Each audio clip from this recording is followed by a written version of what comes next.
Hello friendos and randos, welcome back to another video. Today we're going to talk about the new leaders in OP05 as well as a quick tier list as to where I think they stand.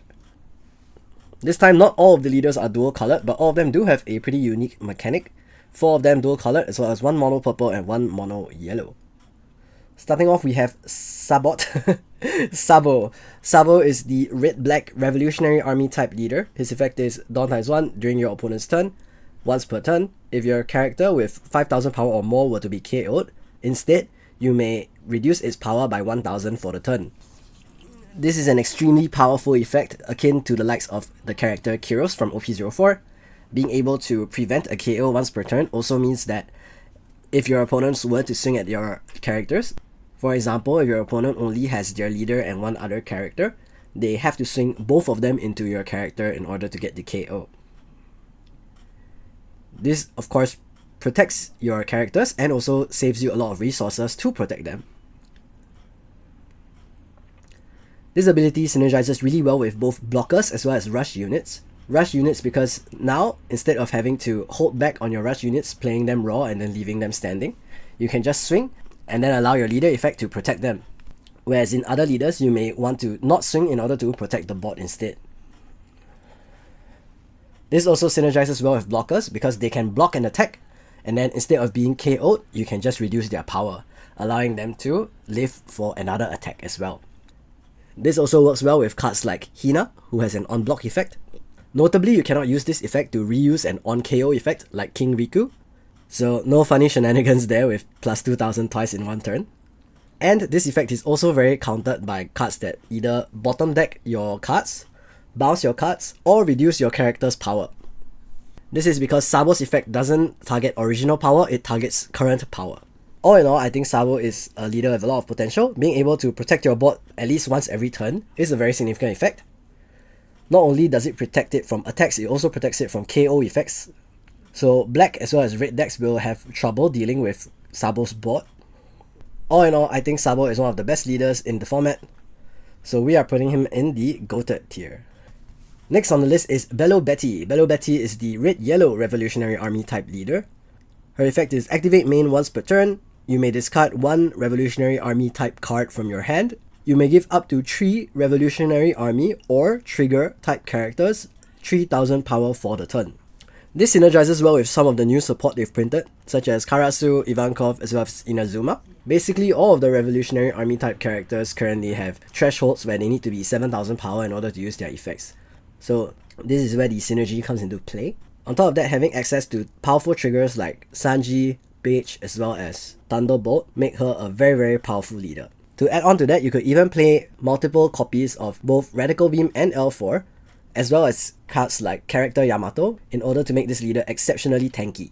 All things considered, I think her ability is still fairly powerful. However, she will lose to decks that have very efficient forms of removal, such as Fire Fist, the new Rob Lucci with any cost reduction, as well as cards that can efficiently answer low-cost threats, such as 6-cost King, or even the 6-cost Dawn Krieg, as most of the Revolutionary Army type cards are 4 cost or less. Overall, I think she has a bit of potential, but is a little bit short of the top tier. Currently, we'll put her at great. Next up, we have Don Quixote Rocinante, or Corazon. He is a green-blue leader. His traits are both Navy and Don Quixote pirates. And his effect is, he is a blocker. So you can redirect attacks on your board to this leader instead. And at the end of your turn, if you have 6 or less cards in your hand, you may set this leader as active, meaning that you can block on your opponent's turn with your active leader. Interestingly, this also counters cards like the 10-cost Doflamingo, since it prevents the leader from being rested. I think this leader has some potential to be a strong control deck, as well as have interesting synergies with existing cards, such as the 8-cost kit. It can also be used to protect your green searchers that rest themselves, like Bonnie or Baby 5, as well as the Don Quixote Pirates type Sugar card, which rests a character and then rests itself. You can make very interesting stun lock type plays using this deck. Although the green and blue colors do still lack synergy in total, I think there is quite a bit of potential to make this deck interesting. That being said, I don't think it measures up to the rest of the leaders in the set or in the format, so I will be putting it at the lowest tier right now, Cope. Next up is Sakazuki. 5k power, 4 life, blue and black leader. So this is a very powerful color combination, also seen in Rebecca. The difference here is that Sakazuki can still use his leader to attack. He also is much less limited in deck building because his leader ability isn't specific to a single archetype. Sakazuki's effect is activate main once per turn, you may discard one card, then draw a card.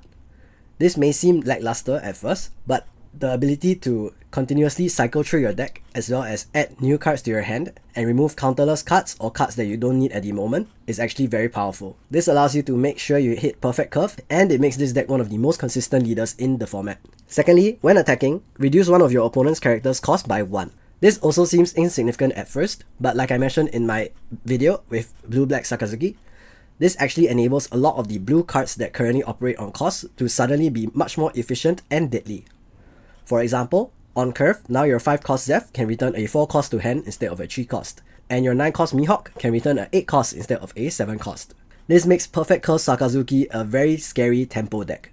I think Sakazuki is probably the best leader that they released in OP05. I will be playing him and I have released my deck profile, again, video link in the top right corner. Do check it out if you're interested. So I will be putting him at the top of the tier list in the goated tier. Second last, we have the new Monkey D. Luffy Purple Leader. As he is a mono-colored leader, he does have 5 life, and his effect is activate main once per turn. You may take the top card of your life to your hand. If your board has 0 or 3 or more Dawn, then add 1 Dawn from your Dawn deck as active. This is a very powerful effect, especially with new support like Zorojiro, and also just in general. It also synergizes with the new Gear 5th Luffy card. For example, on your 4 Dawn turn, you are now able to play 5 cost characters, such as the new 5 cost Kid, as well as Magellan even, which would deramp your opponent significantly. This could mean that on your 4 Dawn turn, you would return 1 Dawn from your opponent, making their 5 Dawn turn a 4 Dawn turn. In response, on your turn, you would be able to play the 6 cost King to KO whatever 4 cost card they put out. Alternatively, if they do not put out a significant threat of a character, you may use your leader ability again and put out the 7 cost Kid. This leader has a lot of potential as a ramp focused leader with large bodies as the main focus of the deck. Having the ramp locked to the leader ability instead of tagged to a specific card like Onigashima for Kaido makes it such that this will be the most consistent leader at putting out big bodies earlier than it's supposed to. Although currently the Straw Hat support does feel a bit lacking, I think just by having the powerful purple cards like Kid, Law, as well as the new Gear 5th Luffy, and originally good staples such as Queen as well as Kaido, this deck has quite a bit of potential to be top tier. Right now I'm rating it as great. Lastly, we have NL. NL is the mono yellow leader for the set, and although I did say mono colored leaders usually have 5 life, NL has only 4 life. However, of course, his effect is during your opponent's turn, once per turn, when your life hits 0 cards, add the top card of your deck to the top of your life. After that, discard 1 card from your hand. Notably, the discard isn't a cost to activate this effect. So in the rare scenario where you would be left at 0 hand cards after you use the first effect to add life to your life pile, you would not need to actually discard the card. Of course, being at 0 hand cards and only 1 life would be spelling different problems for you, but still, it is a thing to take note.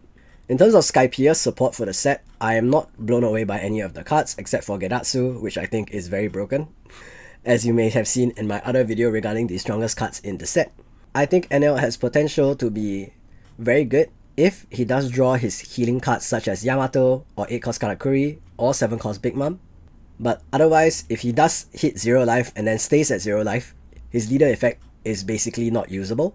When playing against NL, I think most people would recommend that you try to hit him such that he stays at 0 life for that turn. And then he would have to rely on a Yamato or Katakuri in order to heal him back to 1 life so he can use the leader effect again. Overall, I feel like NL's strength depends a bit too much on drawing the specific cards he needs in order to not be a vanilla leader at all. And for now, I will be rating him at mid, simply because I think Katakuri and Big Mom are still significantly better than him. And for now, this is the tier list I have for OP05. Thank you guys for watching. I'm really excited for the set to come out in about a day's time, and I've already built some of the decks with proxies and have been testing them with friends as well. I look forward to making a matchup chart and everything for each of the different leaders. As of now, Sakazuki seems very powerful. I've not tested enough of the rest of the leaders to really form an opinion. I've also been testing a bit of Red Purple Kit, deck profile coming soon as well. Thank you so much for watching this video, friendos and randos. If you liked it, make sure to drop a like as well as subscribe to my channel. Follow me on Twitter as well as Twitch to watch more of my content. And have a nice day. Peace out.